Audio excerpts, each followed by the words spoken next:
Tuesday, July 2nd. Business has been pretty good since my last entry. I sold 2 pairs of pigeons to a man for $1 a pair, and I sold 3 dozen earthworms. Midge and I filled the bathtub with dirt, and we must have several hundred earthworms in it by now. Everyone says it gets pretty dry late in July, and we want to have a good supply on hand before it gets too hard to find them. We haven't caught Jedediah yet, although we've certainly tried. Midge has started to keep score on the side of the barn of how many times we've tried to catch him. It's up to 13 now. She's really anxious to get her name up there on the end of the barn as a member of the firm, but I won't do it. I believe in sticking to an agreement. Business is business. Until we have 2 rabbits, she is not a full member of the firm. I think that the pictures in the article in the newspaper are the main reason why Midge is so anxious to have the firm name changed to Reed and Glass, Inc. The man who was taking the pictures last week while we were getting our buggy and bathtub turned out to be the editor of the Princeton Bugle, and he had a story about the firm in the paper this week. There was a good shot of the sign on the end of my barn. You could read every word of it. Underneath the picture it said, "New Research Organization locates at Grover's Corner."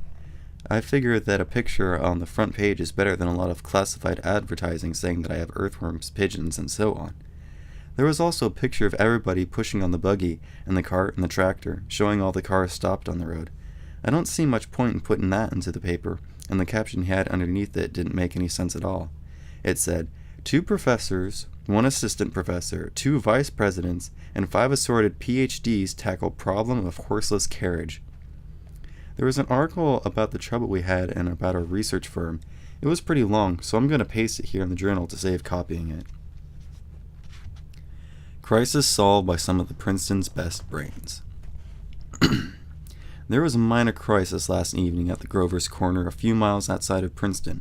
It seems that the new research firm of Henry Reed, Inc. was engaged in moving some heavy equipment to the site of their new research center at Grover's Corner. Mr. Reed, president of the firm, was driving a small garden tractor to which was attached a cart with a bale of straw, and following that a buggy with a rather unlikely cargo of a bathtub. Mr. Reed was assisted by the vice president of his firm, Miss Margaret Glass, who was superintending the operations from the seat in the buggy.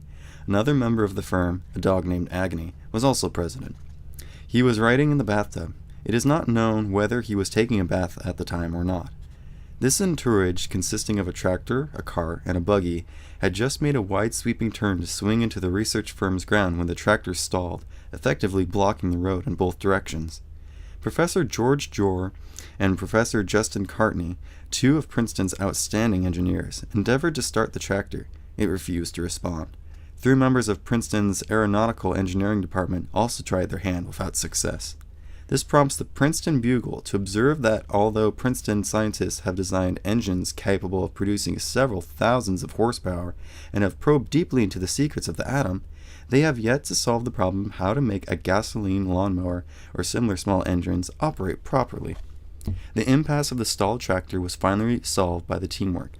Several New York advertising executives, a psychologist, a professor of 16th century German literature, and the aforementioned engineers are all joined hands to push the tractor and buggy clear of the road.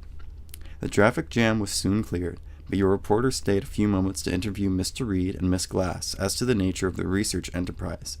Mr. Reed explained that one of the primary objectives of his organization is to demonstrate how free enterprise functions.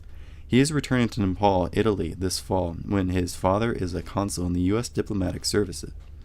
He wishes to report at first hand on the examples of free enterprise in the United States today. Miss Glass, when questioned as to why she had entered the research business, was quite brief and to the point. "Money," she said, "and you can quote me." The firm of Henry Reed, Inc. operates in a very straightforward manner. We feel that it is an excellent example of free enterprise. It takes objects which are ordinarily considered free, and with a little enterprise, sells them. Earthworms are an excellent example. Fishermen will be glad to know that the earthworms can be purchased at any time from Henry Reed, Inc. at 25 cents a dozen. The worms may be used for either researching or fishing. Other products include pigeons, turtles, and rabbits. The Princeton community welcomes Henry Reed, Inc. and wishes it every success. It is felt that a firm of this type has long been needed, and certainly if it can call upon the assistance and talent which it mustered last Friday, it should go far, even with a balky engine. As anyone can see, the article was a little inaccurate in places, but it was good publicity. Uncle Al had picked up the paper during the day, and first thing when he came in the house for dinner, he showed it to Aunt Mabel.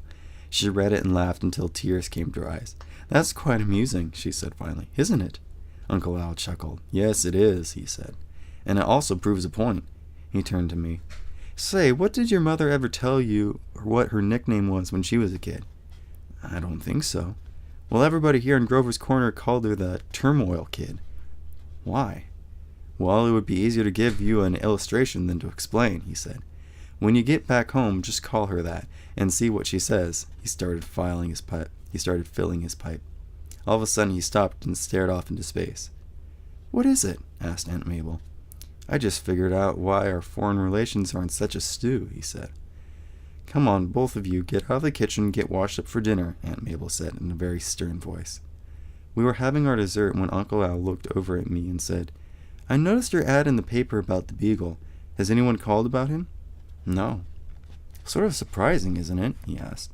"Yes, it is," I agreed. "I described him pretty accurately, I thought." "There's no question about that," Uncle Al said. I was still thinking about my mother's nickname. It will be a lot of fun if I have a few stories about her that I can sort of hold over her head when I get back home this fall. "How about giving me that illustration of why my mother was called the Turmoil Kid?" I asked. "Well, the details have been confused over the years," Uncle Al had said. "As a matter of fact, I think the details were usually confusing to everyone except Jane at the time. I never figured out how things happened." "What are some of the things that happen?" I insisted. "Well, I'll just give you a very mild example," he said. "This was one of the late ones. Your mother was about 17, I guess. I'm 9 years older than she is, so that would have made me about 26. It was summertime, and your mother had a date to go over to a play at New Hope, Buck's Country Theater there. I don't know what happened to the boyfriend. Maybe he broke a leg or had the measles or something. Anyhow, she had the 2 tickets and no one would take her. Foolishly, I let her persuade me to go. The folks were away, and so we decided to go over and eat dinner and then go to the theater. To begin with, we'd gone about 4 miles when he had a flat tire." "Well, that was certainly nobody's fault," Aunt Mabel said. "I admit that. It was no one's fault," Uncle Al agreed. "Very few things that happened when Jane was around were her fault. I don't dispute that. But the point is that they always happen. If she had not been along, I would have not had a flat tire. Anyhow, the flat tire was fixed and we got rolling again," Uncle Al went on. "Well, when we got to New Hope, the bridge has been repaired, so we had to drive 4 or 5 miles up to Delaware River to find a bridge and then come back." Uncle Al paused and grinned.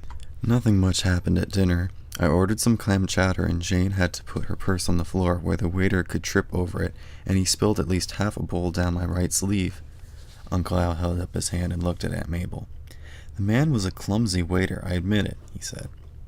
"In spite of all these things, we got to the playhouse early. We strolled around back where there was a great big maple. The first thing Jane did was to notice a little bird clinging to a twig. About 3 feet above it was a nest. She went on and on about this bird having fallen out of the nest, and how sooner or later it was going to fall from this branch and dash its brains out on the ground below. They'd been painting the back of the playhouse, and there was a ladder still standing against one of the walls. Finally, to shut her up, I moved the ladder over against the limb and climbed up to save the baby bird. The ladder didn't reach quite far enough, or rather it wasn't out quite far enough. I had to get off of it and edge onto the limb out to the bird. Meanwhile, Jane saw some people she knew and went off with them to have a Coke. I got the bird back in its nest, but when I started to get back onto the ladder, it slipped and went over against the trunk of the tree, and there I was stranded.